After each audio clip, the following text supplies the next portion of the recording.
ઘણા દિવસની વાર જોયા પછી આજે હતો શનિવાર એટલે જવાનું છે દડે રમવા. ચાલો મેં લઈ લીધું બેટ ને ભાઈબંધે લઈ લીધી વિકેટ.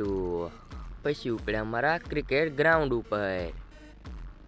ફાઇનલી અમે અમારા ગ્રાઉન્ડમાં પહોંચી ગયા છીએ અને બીજા ભાઈબંધો પણ પહોંચી ગયા છે, જોઈ શકો છો તમે. પછી અમે રમવાનું કર્યું ચાલુ ઘડીક તો બાકા ચીકી લેવરાઈ ગઈ. પછી આવી ગયો વારો મારો બોલિંગ કરવાનો. પછી મેં દડો નાખ્યો, બેટ્સમેને શોટ માર્યો, દડો મારે જ લેવા જવાનો. ફિલ્ડર હોવા પડે ને.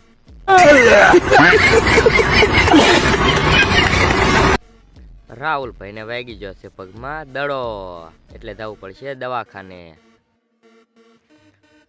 ફાઇનલી અમને મળી જાય છે વનાભાઈની એક વિકેટ.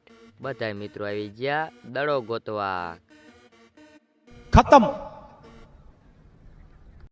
બાય બાય મિત્રો, મળી એક નવા મિની બ્લોગમાં.